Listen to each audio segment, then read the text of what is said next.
Sangye Chedan Tsuge Chonam La Chenchu Parto Tane Kepson Che Tage Jesu Gebe Sunam Ge Tola Penche Sangye Tuparsho Simje Tamje Dewa Dan Dewe Kyodan Dimba Kyoche Dunga Dan Dunga Ge Kyodan Dawa Kyoche Dunga Mebe Dewa Damba Dan Mi Dawa Kyoche Ngere Chata Ngi Dan Dawe Tanyam Chembo La Nepar Kyoche Chaza Watan Cheche Shapatan Jesu Ira Kushi Soai Gewa Chunse Dage Jisaba Tamche Dage Jancho Chengo Sashi Peshe Joshi Medoda Rira Lekshingi Tekin Bat Sangye Shindu Mide Puaye Dogu Namda Shinla Chue Parasho Nyeje Meda Sambo Dipuwe Chanchu Lamla Parche Mechun Shen Tusum Deshe Kumba Tobada Sipa Medo Sho Minu Shen Namkata Yambe Doa Doa Sho.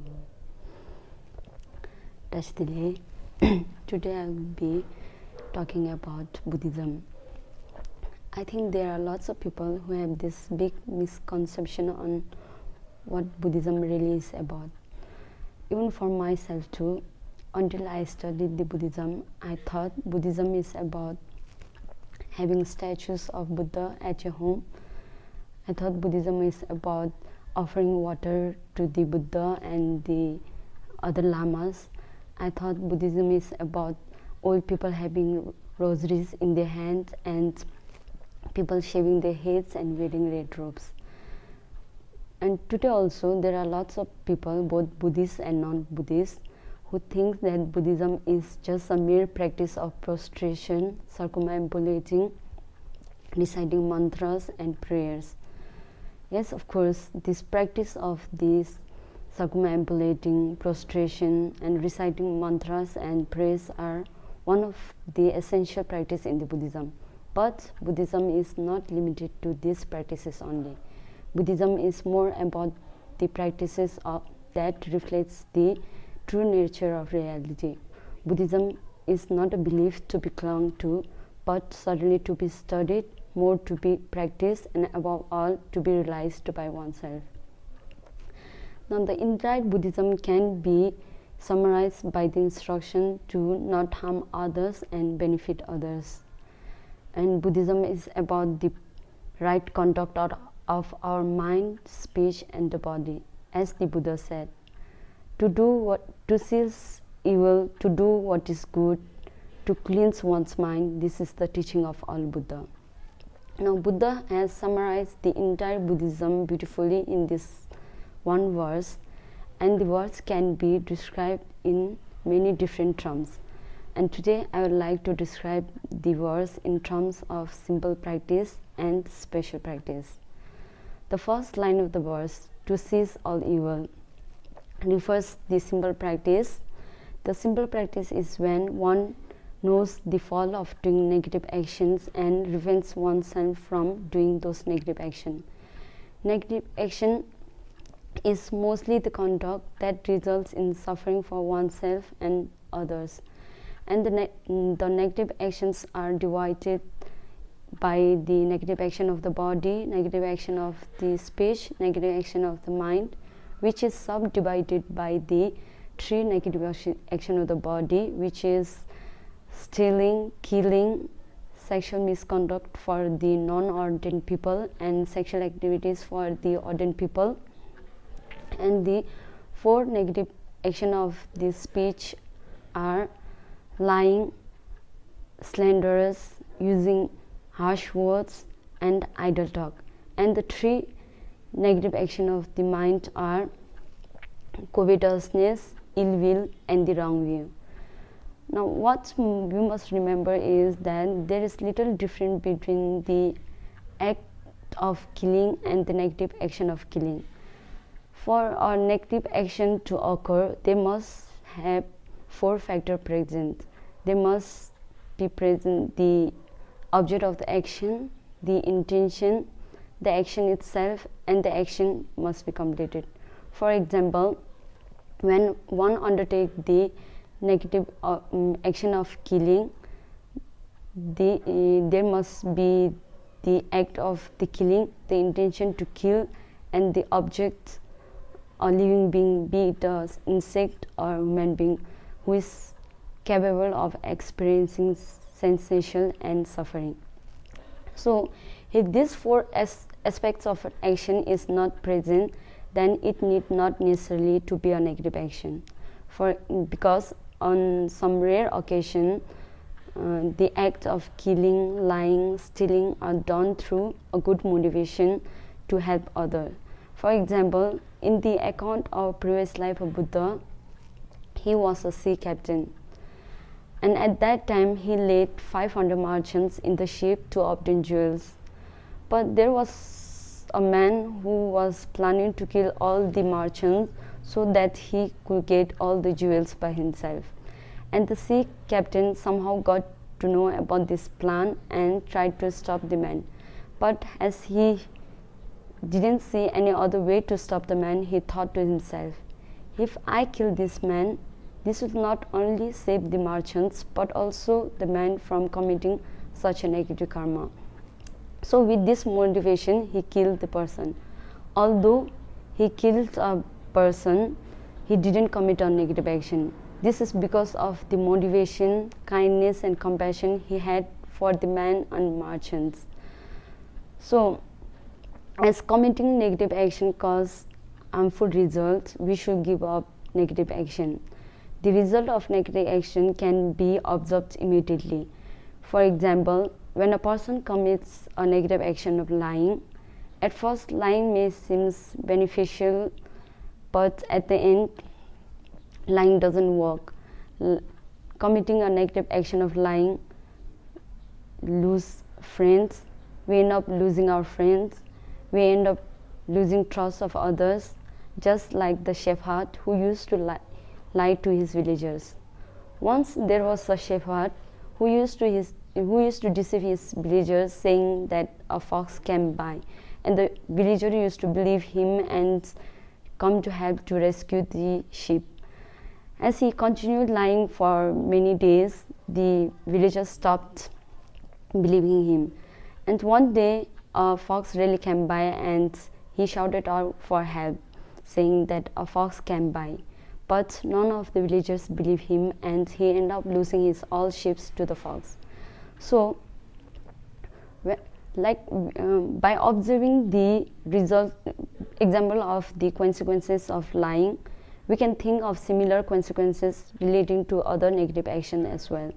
So keeping those consequences of negative actions in our mind, we must give up negative action. Instead, we must practice the special practice, which is the second line of the verse, to do what is good, refers as.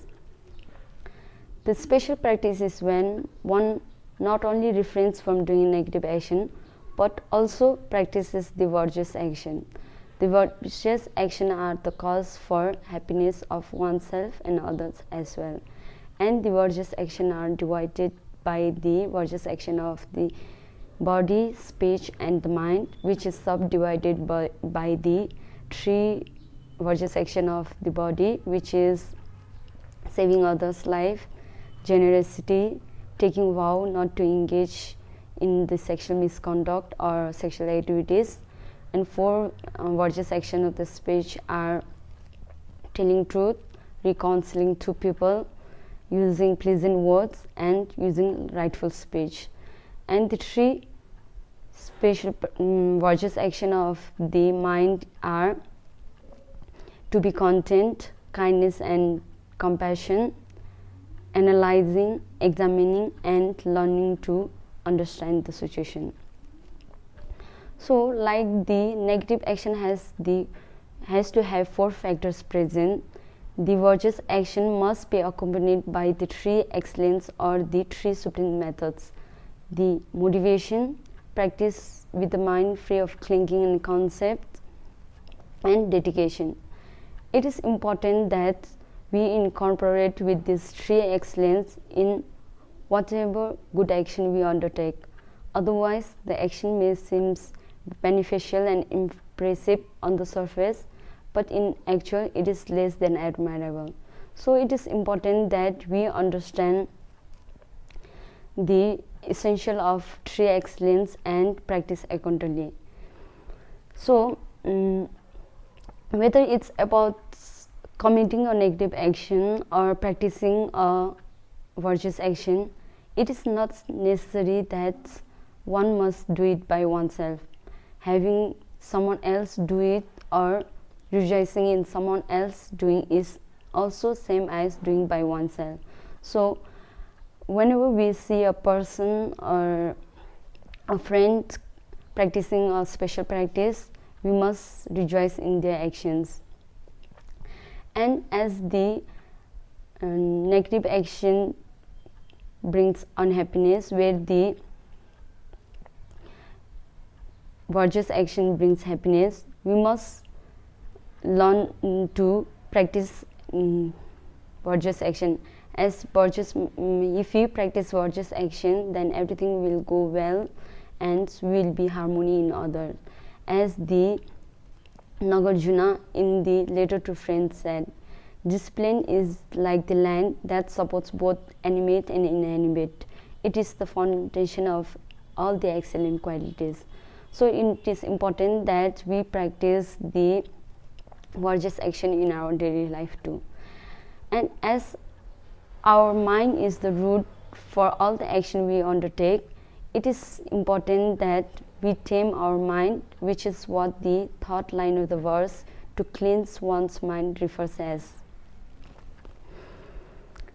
Now if we go to examining our different states of mind, we can clearly see that negative or the unvirtuous mind produces unhappiness, whereas the virtuous mind produces happiness. For example, when a person has anger, he ends up losing his friends. If he have an enemy, then the enemy becomes worse enemy, and all the situation in his life become inflamed. Having negative actions like anger, hatred are just like burning your own house to get rid of the rats. And also we can learn and see that negative action never leads to happiness by looking at the life story of Devdutt. Although he was born as a prince who had everything he needed, he was brave, intelligent and strong. He had everything that a person needs to live a happy life. But because he had so much jealousy for the Buddha, that he never lived happily in his life.